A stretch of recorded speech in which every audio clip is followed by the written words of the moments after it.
welcome back to Googie's Kitchen, and if you are new here then hello and welcome. My name's Alexis and this is Ted. Hello. And today we are going to show you how to make my yummy vegan lentil spag bowl. As I just mentioned, today I'm going to share with you my delicious vegan red lentil spaghetti bolognese recipe, or spag bowl as we like to call it in this house. This recipe is really easy to do and it makes a great quick midweek meal. We are having it on a Wednesday today, so we're all really looking forward to it. It's a recipe that I actually stole from my friend Ruth, so thank you very much, Ruth, if you're watching this. Ruth is a vegetarian but she absolutely loves lentils and she gave me the idea for this. So I thought as we are having it for dinner tonight, I thought I would share it with you. So here is how to make my delicious vegan red lentil spag bowl. So the first thing I'm going to do is I've put a large pan and I'm going to put that onto a high heat, and I'm going to add a little bit of oil to the base of the pan, just a teaspoon or two, and then I'm going to spread that around with my plastic brush if I don't drop the brush. So I'm just going to spread the oil around the base of the pan until it's all evenly spread, and then I'm going to leave this pan to heat up now.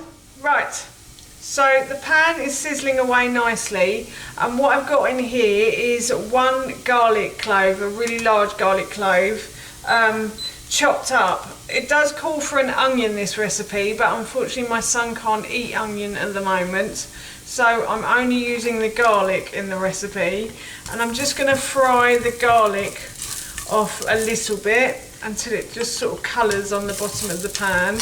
I have turned the heat down a little bit on this pan as well because it was really hot just then. So yeah, so if you feel the pan gets a little bit too hot, then just turn it down slightly.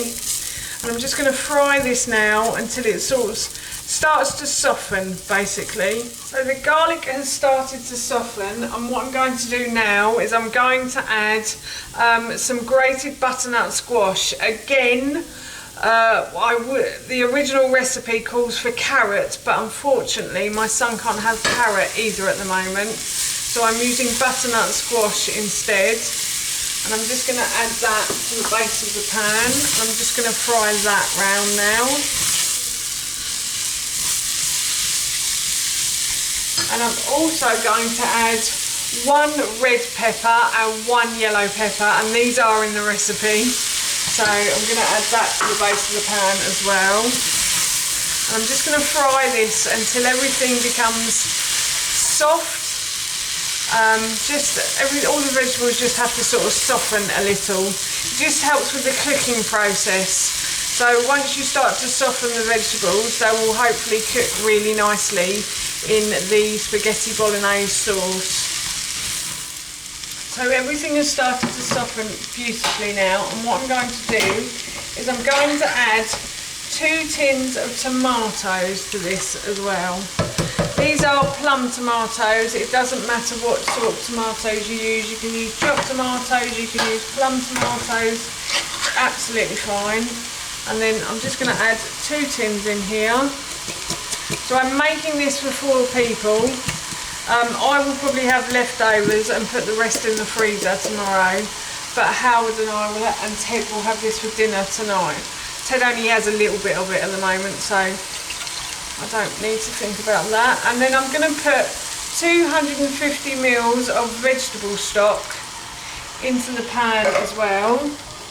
And I'm going to put it into the tins and swirl the tins round a little to get the excess juice from the inside of the tin. That's my little trick. I think that works on that one as well. So yes. Now I'm just going to stir all of these ingredients together until everything is well mixed in.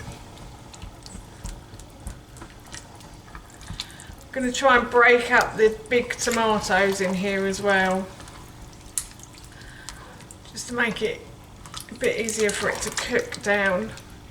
And then I'm going to add my lentils in. Now I've got about 300 grams of red lentils, and I'm just going to add these to the pan. And this is sort of the meat substitute. I really like red lentil spaghetti bolognese as well because it's very sweet. It's got a very sweet flavour to it, and I really like that. And lentils are such a great way to fill yourself up, and they're full of protein as well. Really good plant-based protein these are. And I'm also going to add 2 bay leaves to this as well. And I'm going to get some oregano. Add a teaspoon of oregano to this as well. Or oregano, if that's what you call it. I think that's what they call it in America, isn't it? I would be adding basil to this as well, but I actually can't have basil either at the moment. So to make this a little bit tastier, I'm going to add some tamari to it. Tamari is a fermented soya sauce. It's been fermented for longer, so it's much better for the body if it's fermented for longer, soya sauce. And it's gluten-free as well, which is why I use it, because I'm actually gluten intolerant. So this is a great soya sauce gluten-free alternative. And they sell this in my local supermarket as well. It's slightly more expensive than other soya sauces, but I don't use it too often, and I do try to make it last me as well. So I'm just going to bring this to the boil. This looks as though it's coming to the boil now. So what I'm going to do is I'm going to turn the heat right down to low. So that's about a 4 on my hob. And I'm going to leave this to simmer for about 30 to 40 minutes now. And I'm going to go away and I'm going to cook my pasta while that's cooking. I also forgot to add a little bit of salt and pepper to my bolognese sauce. So salt and pepper to your taste. So I'm just going to mix those around now, and again I'm just going to leave this to simmer now. So I have taken out about half of the bolognese sauce, and I've put it into Tupperware boxes for another time. And what I'm going to do is I'm going to add some spinach to this. As I said earlier, if I was making this a few months ago before I went to see my homeopath, I would have added basil as well, but unfortunately I can't have basil at the moment, so I'm just adding the spinach to this, and I'm just waiting for my pasta to boil, and once it's boiled I'll add that to the bowl, to the sauce as well. So my pasta has now cooked. I'm not actually using spaghetti, I'm using green lentil twist, shock horror. And I'm just going to add the pasta to the sauce, and I'm going to mix that round like so. And that, my friends, is dinner done. So that's how you make my delicious vegan spag bowl, and that recipe I will link in the description box below for you. That's it from us. Thank you so much for watching. Please feel free to give me a big thumbs up if you enjoyed this video, and please feel free to leave any comments below, and please don't forget to hit that subscribe button. See you all soon. Bye.